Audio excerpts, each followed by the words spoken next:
Pablo Maurer from The Guardian. I wanted to ask, so much of the discourse and the build-up to the tournament was around Balogun, to this game was around Balogun the past couple of days. I'm curious if you think that motivated players, his inclusion in the lineup, which obviously you took exception to, some would say deservedly. Was it something that you used to motivate your players? Do you think that they were more up for this game because Balogun was, reinstated and played net? Non, absolument pas. Encore une fois, je l'avais dit avant le match et je vous le redis après, ça n'a rien changé pour nous sportivement ou sur la motivation. Notre motivation extrême, elle était de rejoindre les quarts de finale. Je pense qu'à un moment du match, quand même, la victoire du mois de mars à Atlanta contre les États-Unis, ça nous a aidés. Je pense que quand on a marqué le premier, quand on s'est montré dangereux, quand on a marqué le deuxième alors qu'il venait d'égaliser, je pense que quelque part, c'est logique psychologiquement que on ait eu cet ascendant parce qu'on avait déjà fait quelque chose de bien en amical au mois de mars, donc ça a certainement joué. Mais encore une fois, je pense que c'est surtout parce que on a beaucoup pressé, on les a mis en difficulté, à l'image du troisième but où on est allé presser le gardien. Certes, il fait une erreur, mais c'est parce qu'on y est allé, on a cru en nous, on voulait aller de l'avant.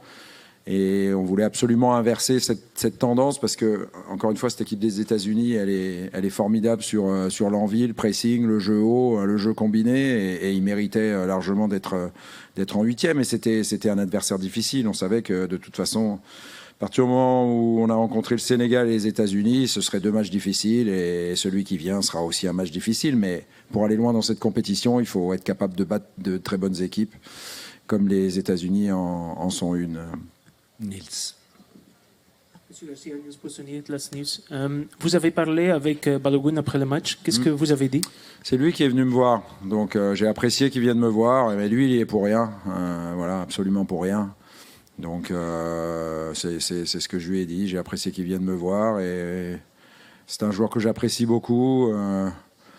J'ai pu le voir quand je suis allé voir aussi Monaco Paris Saint-Germain en Ligue des Champions. Il avait scoré 2 fois contre le PSG, même si ensuite le PSG avait gagné 3-2, parce que j'étais allé voir Woodface à l'époque, qui jouait à Monaco. Non, c'est un attaquant vraiment intéressant, mais ce soir, j'avais pas de doute que notre charnière, Brandon Mekele et Nathan Goy, soient capables de bien le maîtriser. C'est ce qu'ils ont fait. Pour gagner 4-1, un match de huitième de finale, de toute façon, tout le monde doit être à la hauteur. Donc de Thibaut jusqu'à Romelu, du gardien jusqu'à l'attaquant qui est rentré en cours de match, tous mes joueurs sont à féliciter. Puisque je parle de tous mes joueurs, le gros point noir pour nous de la soirée ou de l'après-midi, c'est la blessure d'Amadou. Voilà, je pense qu'en deuxième mi-temps, on a eu aussi ce supplément d'âme parce qu'on avait envie de finir le travail qu'il avait commencé avec nous. A priori, c'est quand même sérieux. On attendra évidemment les examens médicaux, mais on pense que c'est sérieux et c'est pas une bonne nouvelle quoi, pour lui d'abord évidemment et pour nous ensuite pour la suite de la Coupe du Monde. Gentleman in the back. No.